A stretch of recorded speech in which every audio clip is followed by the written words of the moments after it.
Hello, everyone. Welcome to another episode of Office Hours. I missed you guys so much, and I see in the chat that you have missed us as well. Hi, Haley. Hi, Forduck. Hi, Chikali. I hope you guys are all having an amazing day. It is bright and early. The weather is perfect. I feel like it's a good start to our 2024.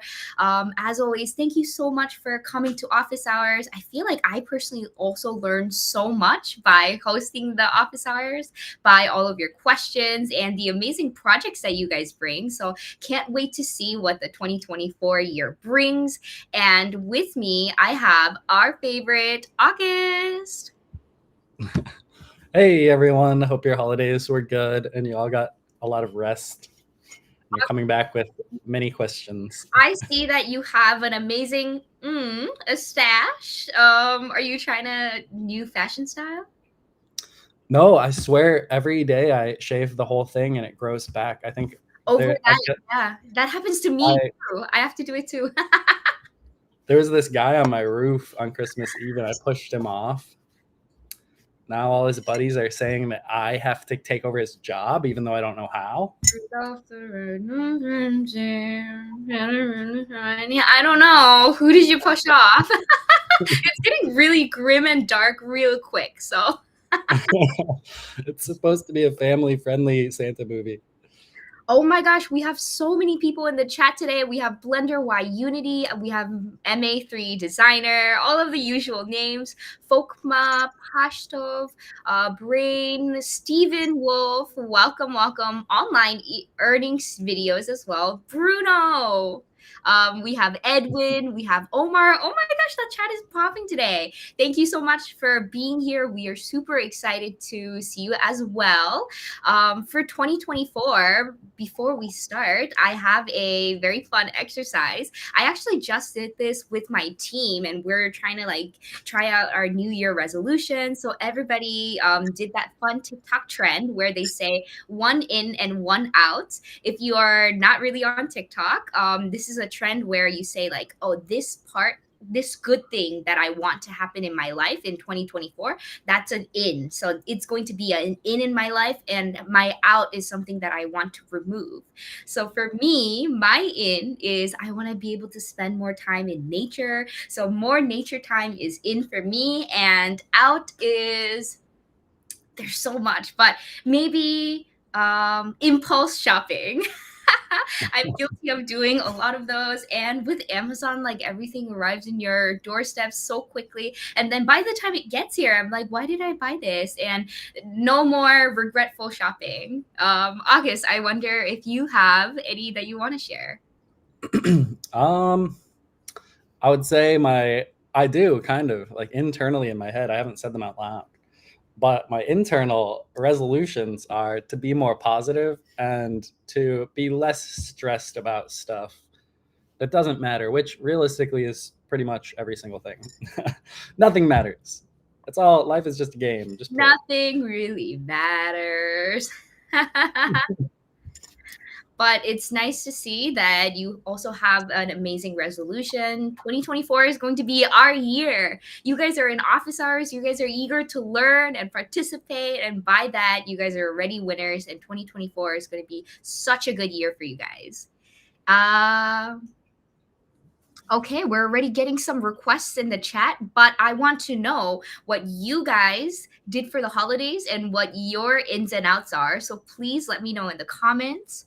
Ooh, Projo is saying in with physics and out with 2D. That's a fun resolution. I've seen a lot of 2D effects. I do really want to get to try like a lot of the new features like Material Editor and VFX Graph.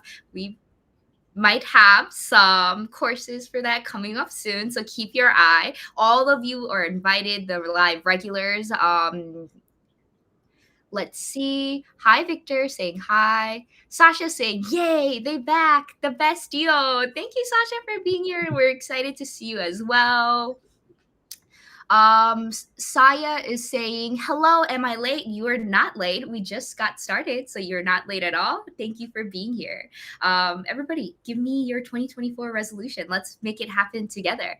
But while you guys are writing in the comment section or the chat, August will give us a brief new overview of the latest template, Dessert Dash.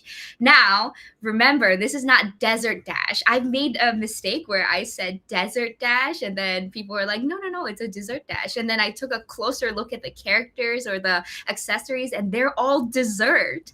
I think it's just the sandy colored roads that got to me, but it is definitely a desert, not a Desert Dash, Dessert Dash. So yeah, August will help explain what those are. And after the brief section, I'll go and read all of your ins and outs and we can go talk about it. Okay, August. Yeah. Let me open up the project and I can share it. The funny thing is I named this project and I named it Dessert Dash, but I've never, in my head, I always say Desert Dash. I don't know. Not sure why. We'll get over it together, but that's my New Year's resolution. By 2025, I'm going to call this Dessert Dash. Can you tell us briefly what this template is and how people can use it to make a really fun effect? Yeah. Basically, if you've ever seen video games where you jump from platform to platform, like Mario is the most common one, that's called a platformer. And so like anything where you jump from platform to platform is a platformer. So we wanted to basically make a generic platformer where there's a ball rolling around, kind of like a monkey ball if you've ever played it, or any of those games where you're rolling a ball.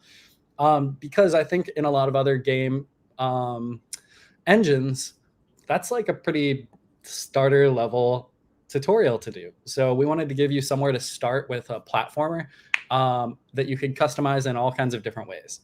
So if you take a look at the preview window here, there are some instructions that tell you to swipe up and down to accelerate and swipe left and right to move. And so when you do that on the screen, notice that the touch point that you would be touching to accelerate is close to the top. That's so that your finger doesn't cover the ball when you're on the phone. But yeah, notice like if you fall off the side, you'll respawn back at the start. We just wanted to add in all these like basic parts that would make it easy to start. And then we wanted to make it as easy as possible for you to build a level without feeling like you have to come up with all of your own assets and all of your 3D things. Got this little rail ride here. That's my favorite part. And then if you need some inspiration for different things, we have two levels on the side, basic level and advanced level. So if you turn off the basic level and you turn on the advanced level, you'll see there's just a whole nother set of platforms kind of set up similarly, where they go sort of down and forward. Oh no, I don't know where I misplaced my mouse. But yeah, you can see this one has a couple more fun things. There's like a fan of candy canes that spins. There's like a half pipe at the end. There's moving platforms here. So we did a little bit of visual scripting to make the platforms move up and down to give you some ideas of how the environment could interact with the ball. So yeah, I just wanted to really share this because I think that when people first see it, they might think you have to be a game developer to use that template, or you have to know visual scripting. But really, you can just go to this level building parts section in the hierarchy on the left side. And you can look at the candy canes, ramps, platforms, and decorations. And these are all just pre-made pieces. It's almost like a prefab before we have prefabs. So we have candy cane small, candy cane medium, candy cane long. And if you want to use them to make a level, you would just duplicate. And then you would move onto your level. So if you're working on this basic level and you just want to add to it, you would add that. And then you would, if we turn the basic level back on, you can see where we would find this candy cane. So if I select it, and then I'm pretty sure everybody knows this, but if you hit F while your mouse is hovering over scene view, it'll snap to the object. So that will be a very helpful hotkey for like a level builder like this, because you'll be moving all over the world.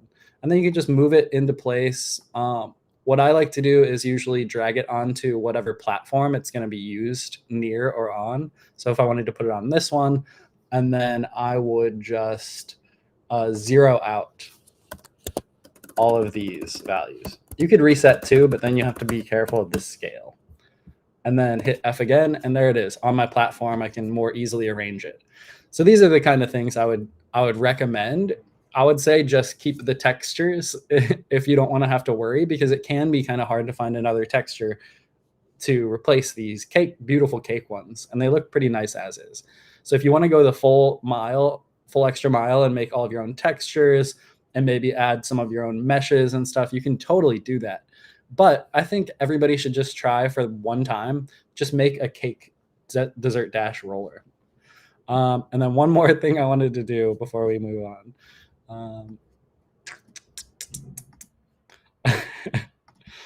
Let me just fix this template. Oh, okay. I already added these. So to fix this template, in case you're like me, we would just put a 3D image, and we would just move the 3D image to one of these cake platforms right here, right next to the candy cane. Okay. And then just zero it out. And then one last step. Go over here. And we just add an image of a wild desert cactus. Now we can call it whatever we want. Now we can call it Desert Dash. All right, that's all I wanted to do. I guess if anybody has any questions about this template, I'd be happy to answer. Otherwise, we could move on to other questions or whatever else Celine has planned. Yeah, we did get a question on the chat about this template. Haley is asking, sometimes it doesn't restart at the start when the user falls off the course. Is that normal? It doesn't restart at the start when the interesting. So the interesting thing is if you move the ball to a different place, when in your project, let's go over and do that. It's such a big world. It's like you really have to navigate like you're on Google Maps over here. I feel like you just created a whole world. I lived in this world for a while. This ball here, this is where it's starting, but that doesn't mean that is the start of the level, actually. The start of the level for us is this player ball spawn start. Notice it's just a transform that exists in the world, and this position is going to be the start position because we have this hooked up to visual scripting. If you take a look at in the visual scripting section down here, if I zoom in, you'll notice that player spawn location is set to that player ball spawn. And just to give an example of how to use this, if you wanted multiple spawns, if you go through is it the advanced level only? For each of these subsections, like the half pipe, I put a player ball spawn half pipe or player ball spawn the end. So if you wanted to, if we wanted to switch it to the end, for instance, then whenever you fall off and when you start the game, it'll spawn your ball at that position.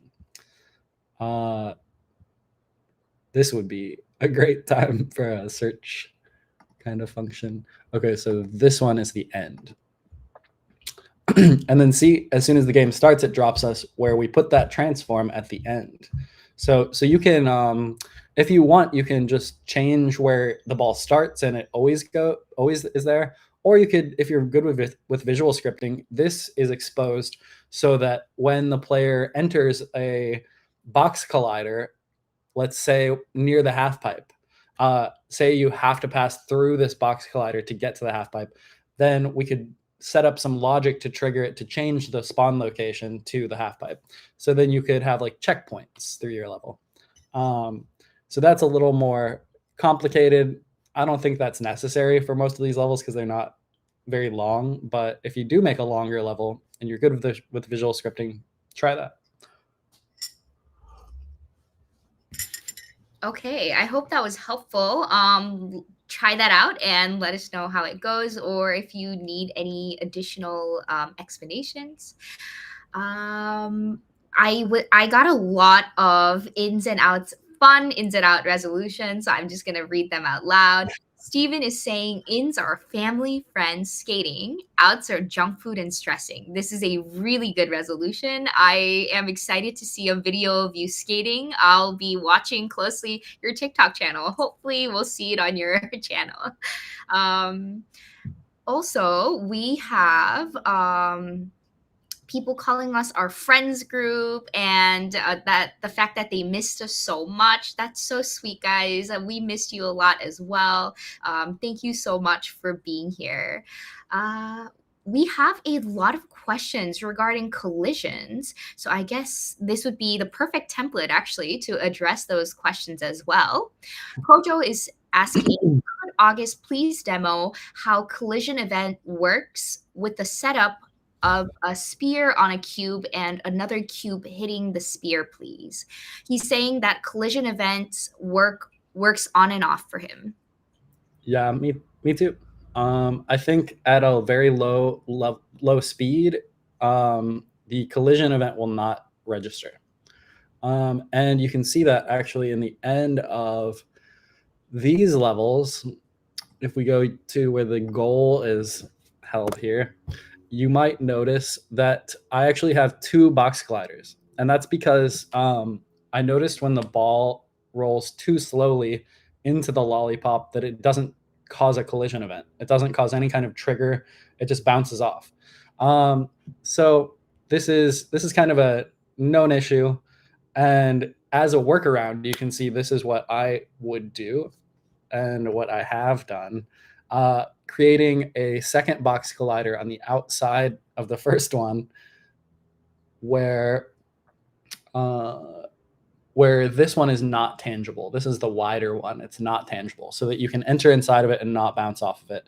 This is where this is the collider I actually use, and so this will trigger an event because even at a very low speed, you'll enter inside of it. So if you're having those problems, this is exactly how I would solve it for now,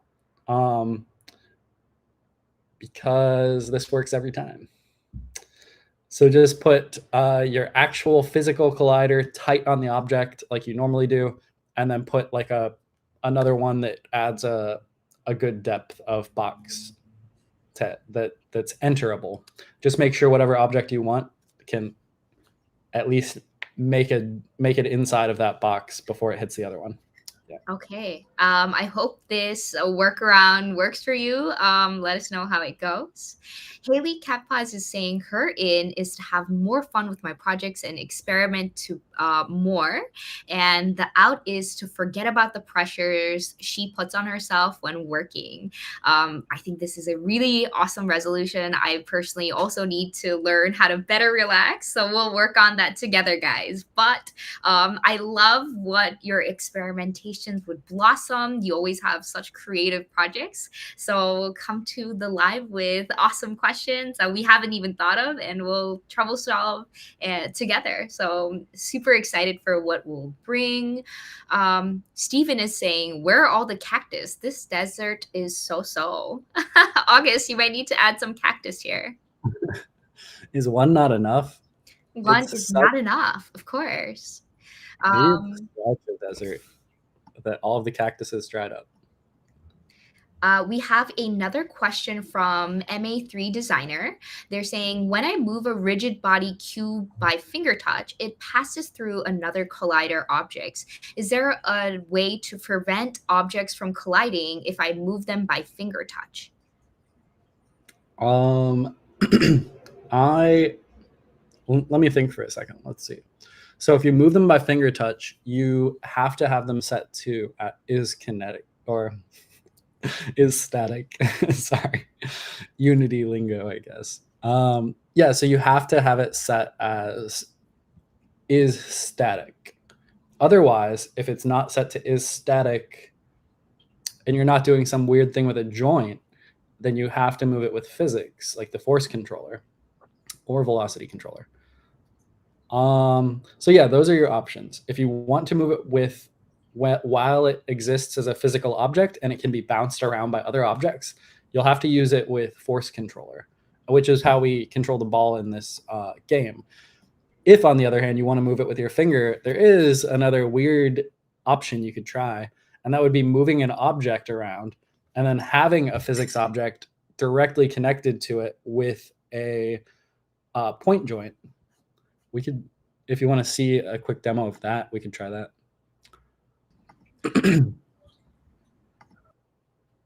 But I've experimented around with that a little bit. So let's see. Let's just say a cube. We'll add a rigid body to it. It's not static, but we'll add another cube because with point joints, I think they all need rigid bodies. I can't remember. Okay, so wait, this is the non-static one. So this is the fully moving one. I would put a fixed joint or point joint. I think everybody should experiment with all of the joints. I'll use a point joint for this. And then for the connected body, I'll just choose the other cube. So just to make sure you understand, this is my physics cube that has the point joint on it. And this is my movable cube that we can move just by changing the transform. And this movable cube, we want to make sure is static in the rigid body. So then this physics cube is static and it's attached to this connected body. So we want to also add a collider to the physics one. So we'll put a box collider, put fit mesh. And then if we restart, we'll see that one of them is here. And we'll want to move this point joint a little bit just to be able to see if, okay, so both cubes are there.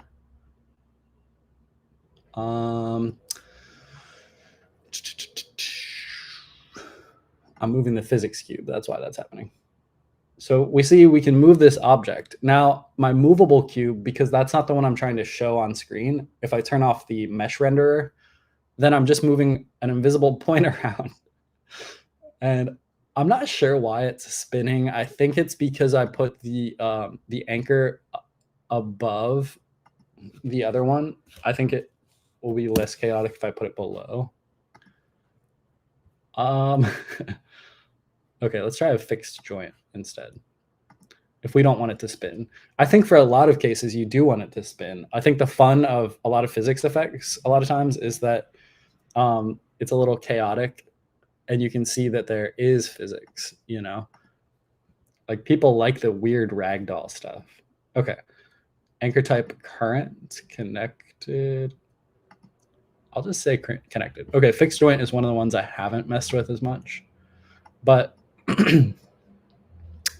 okay, now if we move this movable cube, you can see we can move our physics object. So okay, I was wrong. The fixed joint is the only one I really haven't messed with that much, but it seems like it is the perfect way to move a physics object.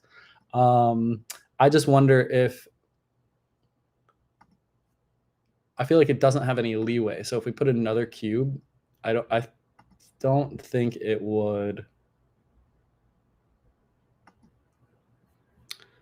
I don't know if it would do the thing we want. So here's the third cube. I should start putting colors on these. And then if we move our movable cube, what I'm saying is I don't think it'll, okay, it interacts a little bit.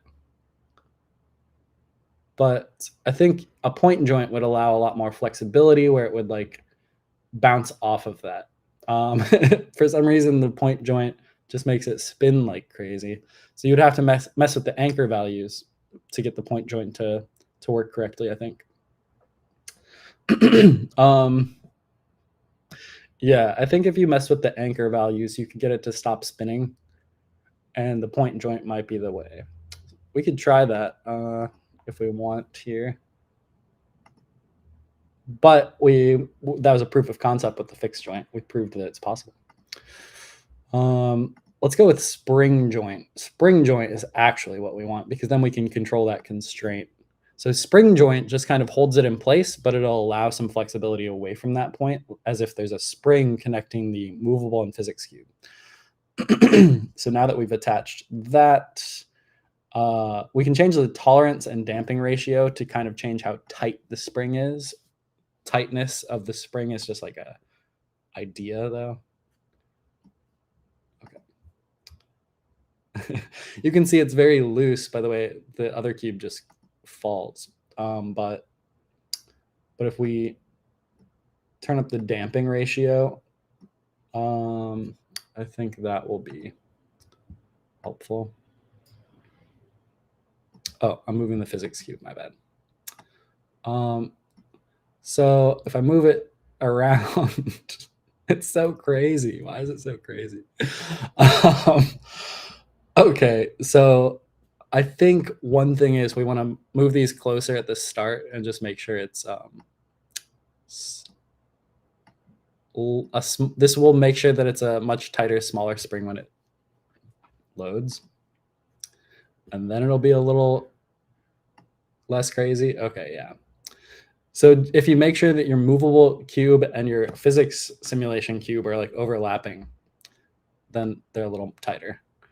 And now you have this cube that when you, well, I guess it still goes into the other cube though.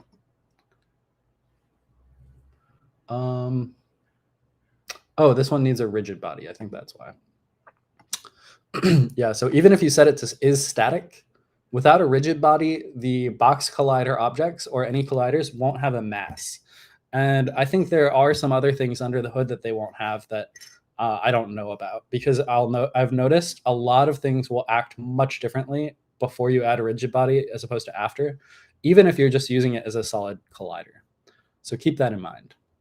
And let's just do one more restart. And this is the problem. I keep moving this movable cube in the scene view and then restarting. Really, I need to set up some touch physics. Steven is saying, I've used two objects, one that is static and another one that gets toggled on and off as needed with rigid body. I update its position with the static object position before toggling it on. So. Oh, cool. Cool. Yeah, that makes sense. The only thing that you would have to worry about with that is the velocity. Like when you switch them, how to maintain that velocity if you want it. But yeah, that's a good approach. I like that.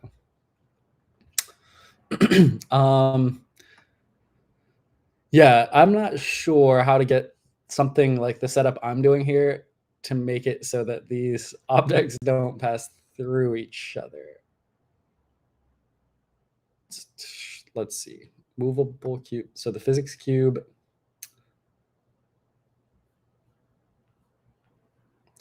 Yeah, I'm not sure. But yeah, I could ask around and see if anybody has a better idea around the office. And if somebody has a really good idea, I'll share it in the Discord. Yeah. Let's go collective consciousness. We'll try to brainstorm a good idea and come back to you guys. We had some questions about how to best use some user media. I think this is a particularly fun question because I don't think I've seen that many user media effects, but I personally love this feature because it allows for the effect user to upload their pictures and use it as part of their effect. So I think it has lots of fun potential. They said, best tips for using user media. One tip that I would like to give is make sure to set the default image so it's not a green screen, because I don't think a lot of people know how to use the user media. So people sometimes just try the effect and it's just a green screen. So I like to have a default image so people can choose to upload their photos, but even if they don't, the effect still works. August, do you have some tips? Yeah. Oh, I was about to share something, but I think I just have to reopen Effect House. I wanted to share this as an example. This is an effect I recently made while I was on an airplane, and everybody should clap when they hear I was on a Spirit airplane. On a Spirit airplane, and you had so much focus. I had so much leg room and focus. Just kidding. No, but I made this whole effect on an airplane, and it's a great example of what you can do with a green screen. So if we do like a sample recording, so here's one thing that for some reason the static fuzz changes every time yeah, anyway. But yeah, there should be static fuzz at the top. So the point of this effect, and I break this effect, is that like the video comes up like this, and I actually exactly copied a workout VHS that I watched before I got on the airplane. And this, I think, instead of having the user's video, you could add the option where they could upload green screen photos. And if they don't upload anything, it looks like this, right? It just shows the video feed. But if they do upload something, it'll put each of their pictures in those little transitions. So you can think of things like that, where it's like, it's still an effect if they don't upload anything, but it's a different effect when they do upload pictures. So that's my biggest tip. It's just like, try to think of these ideas where the thing being presented could be a picture or it could be the just raw video feed. This is such a well done effect. Everybody in the comments are saying like, "Wow, this effect is amazing. This effect looks so good." So I everybody go try it out. It's on August's TikTok, Oggo Doggo Games. So if you haven't already, go check it out. Oh, thank you. A little shout out. 2024 ins self promotion. Yes, we're advocating for ourselves. I do have some crystals for sale on my TikTok shop too. If you Oh, want. are we getting a side job, a side income as well? Okay, we have a question from Saya about the Rush template again. They're asking, can you show how to restart after the ball drop? It is designed based on collision or position. Oops. I think this is basically the template. Yeah, so it's the respawn. If we go into the subgraphs, it's just this looks way more complicated than I remember making it. Why are there so many nodes? It's just checking. Obvious, you literally made it. I have moments like this where I like dump my brain onto a project and then like at 3 a.m. I'm like, yes, this is a masterpiece, and I write it up the morning after. I was like, how did I think of this? This is insane. Yeah, definitely. I was in a feverish Christmas haze by the end of this. But yeah, basically all we're doing is taking in the player spawn, like I mentioned before, that like position where the ball will respawn, and we're taking the ball, and we're not doing anything too crazy. We're just taking in this respawn height, which is one of the arguments in the main subgraph.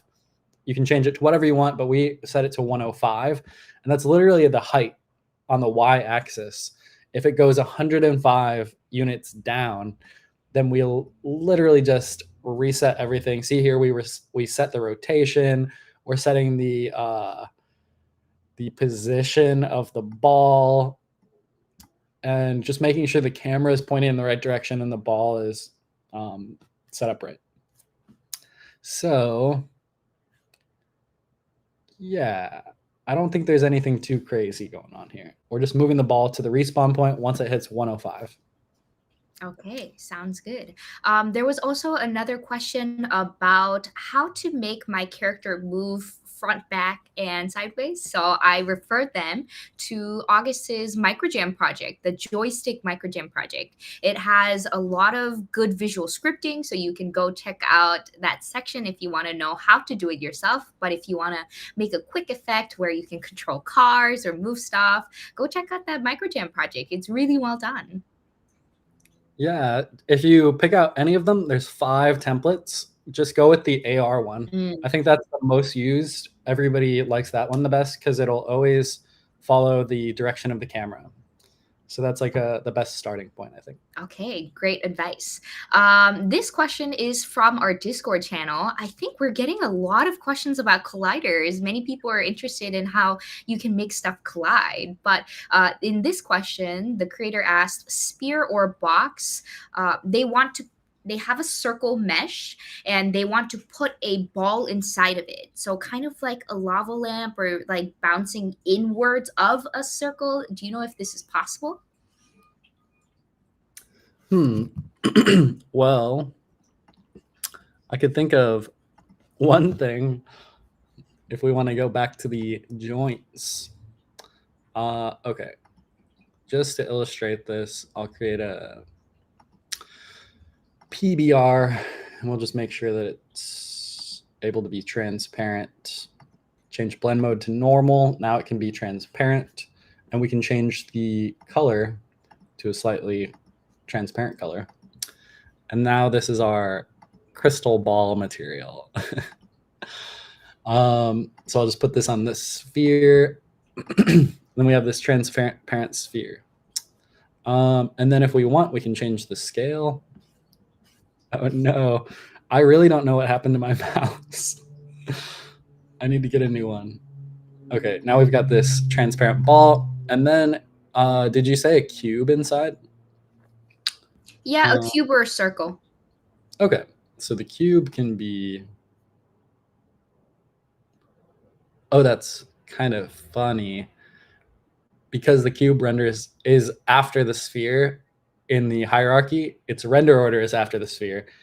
And because it's not transparent, it doesn't test if a transparent texture is already done. So then we don't see the cube because it's behind it. Like the rendering order is all tangled. So if we put the cube above the sphere, we'll be able to see it, whether it's in front or behind. So yeah, just a tip there. The rendering order sometimes matters. So now we have our cube in a sphere. So now we're going to add a rigid body once again. This is a rigid body cube day. And we'll say that the cube, yeah, we'll duplicate this. So we'll say this one is sphere center. And it's just an attachment point. We'll call it sphere center anchor.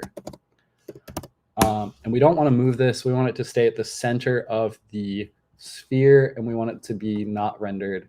It's just a point. And it would be static, and it would not have a collider. So this is just purely an anchor point transform with a rigid body. And then we have our cube here, and we want this to have a point joint. So this is the actual reason for a point joint. And so we would attach our cube to our sphere center anchor. And just to make sure the simulation starts out not going crazy, we would put it, oh yeah, we put it here. And then we would say just like that attachment point is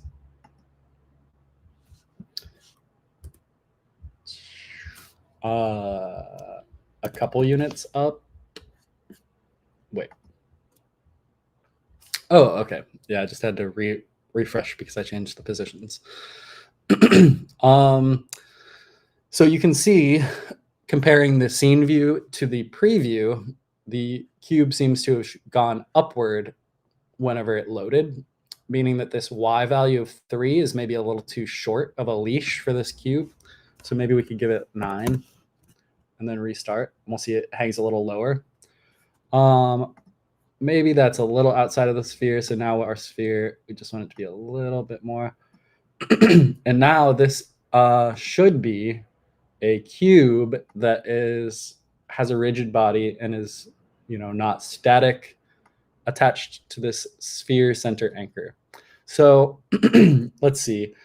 If we wanted to put an external force on it, for instance, to see how it's interacting, we can see it kind of doesn't exit that. It doesn't exit the sphere. It does kind of always point towards the center, though, so maybe that's not perfect. Let me try one more other thing. Yeah, I'm I'm learning the physics alongside you guys. There are so many different experimental things you can try. So this is where